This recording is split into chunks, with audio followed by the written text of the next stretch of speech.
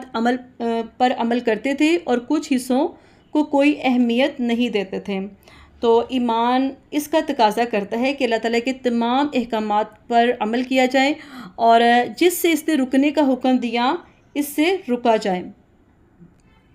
آگے اللہ تعالیٰ فرماتے ہیں، آگے ہیں فَمَا جَزَاءُ مَن يَفْعَلُ ذَلِكَ مِنكُمْ إِلَّا خِزْيٌ فِي الْحَيَاةِ الدُّنْيَا وَيَوْمَ الْقِيَامَةِ يُرَدُّونَ إِلَىٰ أَشَدِّ الْعَذَابِ، تو جو تم میں سے ایسا کرتا ہے دنیا کی زندگی میں رسوائی کے ماں سوائے اس کی اور کیا جزا ہو سکتی ہے؟ قیامت کے دن وہ سخت ترین عذاب کی طرف پھیر دیے جائیں گے۔ اللہ سبحانہ تعالیٰ نے شریعت کے کسی حکم پر ایمان لانے اور کسی سے کفر کرنے کی یہودیوں کو سزا دی، انہیں رسوا کیا گیا، ان میں سے کسی کو قتل کیا گیا، کسی کو غلام بنا دیا گیا، کسی کو جلا وطن کیا گیا۔ اللہ سبحانہ تعالیٰ نے اپنے رسول کو غلبہ عطا فرمایا اور جو ان کے لیے دنیا میں رسوائی تھی، اور وہ اپنی نو آبادیوں سے محروم ہوئے، ان کی نخلستان چھن گئے اور بستیاں نظر آتش کر دی گئی، اور قیامت کے دن عذاب دنیا کے عذاب سے بڑھ کر ہوگا۔ اور آج مسلمانوں کی دنیا میں ذلت اور رسوائی کا سبب بھی اللہ تعالیٰ کے کچھ احکامات کو مان لینا اور کچھ پر عمل کرنا چھوڑ دینا ہے۔ تو اللہ تعالیٰ کے یہاں وہ دین قابل قبول ہے جس میں اللہ تعالیٰ کی مکمل اطاعت کی جائے۔ تو آگے ہے وَمَا اللَّهُ بِغَافِلٍ عَمَّا تَعْمَلُونَ، کہ جو تم کرتے ہو اللہ سبحانہ تعالیٰ ہرگز اس سے غافل نہیں ہے، جو بھی تم عمل کرتے ہو، کہہ کر انسان کو بیدار کیا ہے کہ تمہارے اعمال اللہ تعالیٰ کی نظروں میں ہیں، اس لیے ان کے جواب دہی اور انجام سے نہیں بچ سکتے۔ یہاں پر انسان کو جب یہ احساس ہوتا ہے کہ اس کا کام کسی کے مشاہدے میں ہے تو وہ اپنے کام کے بارے میں محتاط ہو جاتا ہے۔ اللہ سبحانہ تعالیٰ نے محتاط اور اس کے شعور کو بیدار کیا ہے۔ آگے لاسٹ والی آیت ہے اولئک، یہ وہ لوگ ہیں الذین، جن لوگوں نے اشتروا خرید لی الحیات، زندگی،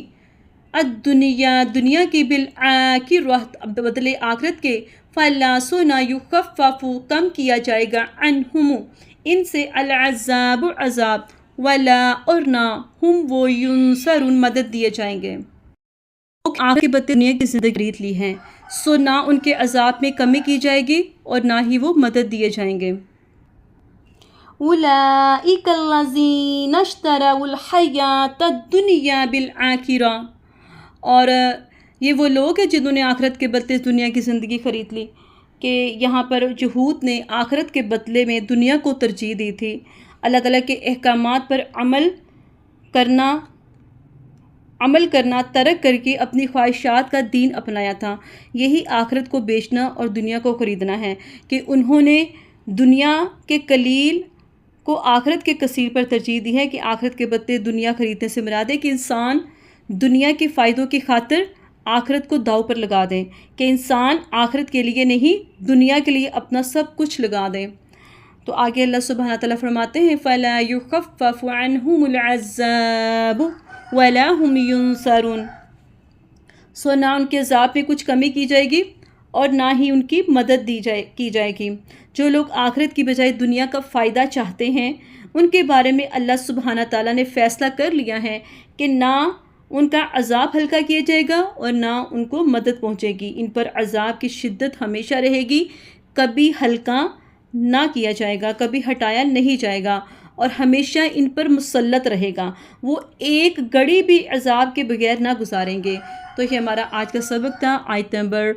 ہم نے کیا 81 سے لے کے 86 تک۔ تو امید کرتے ہیں کہ آپ کو ہمارے بتانے کا طریقہ بہت اچھا لگا۔ تو آپ سب سے ریکویسٹ ہے چھوٹی سی کہ آپ نے ہمارے چینل کو لازمی سبسکرائب کرنا ہے اور دوسروں کو شیئر کرنا ہے اور کمنٹ بھی دینا ہے، تاکہ آپ کو ہر آنے والی نئی ویڈیو کا نوٹیفیکیشن ملتا رہے۔ تب تک کے لیے اللہ حافظ۔